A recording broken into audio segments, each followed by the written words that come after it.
आइए इस महत्वपूर्ण प्रश्न को हल करते हैं। 1 से 361 तक की समस्त सम संख्याओं का योगफल क्या होगा?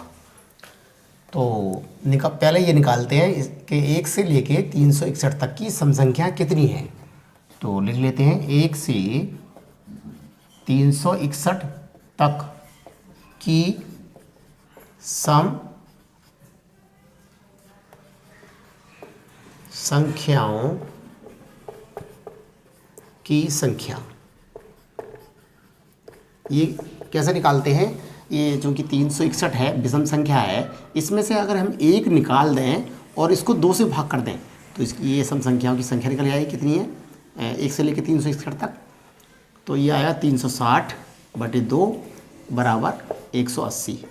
तो अब हम ये पता लग गया कि 1 से लेकर 361 तक की समस्त सम संख्याएँ 180 है। तो इसका अब निकाल लेते हैं सम संख्याओं का योगफल।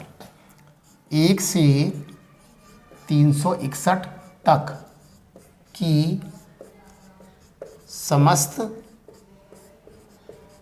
सम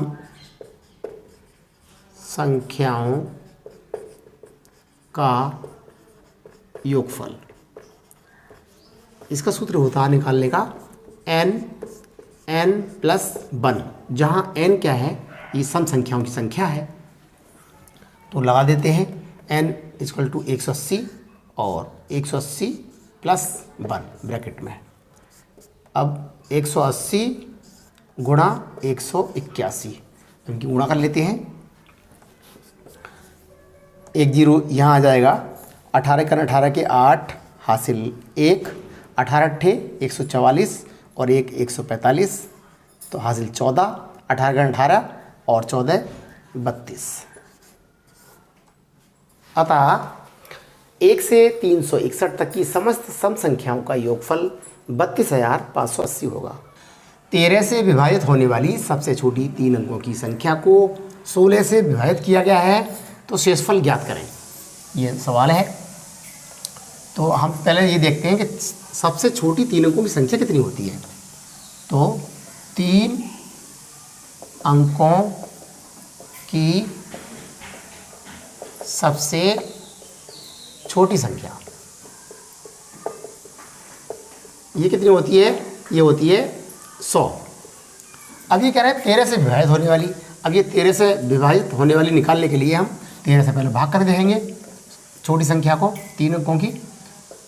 अब 13 सत्ते 91, अब बचे 9। यदि यहाँ पर 4 इकाई में और होते तो 13 × 8 104 हो जाते। तो ये 3 अंकों की सबसे छोटी संख्या होती जो 13 से विभाजित होती। तो अतः 13 से विभाजित 3 अंकों की सबसे छोटी संख्या कैसे निकालते हैं? ये 3 अंकों की छोटी संख्या ये और 13 से विभाजित हमें संख्या चाहिए, उसको जोड़ देंगे और जो रिमाइंडर बचा है 9 हमारा बचा है उसको घटा देंगे। तब जो है वो संख्या निकल जाएगी जो 13 से विभाजित हो, 3 अंकों की संख्या हो। तो 100 प्लस यहाँ ये इसको घटाया 4 बचे बराबर 104। अब ये कह रहे हैं इस संख्या को 16 से विभाजित किया गया है। तो 104 को हम 16 से विभाजित करेंगे। 16 × 96, 8 बचे। अतः 13 से विभाजित होने वाली सबसे छोटी 3 अंकों की संख्या को 16 से विभाजित किया गया है, तो शेषफल 8 होगा।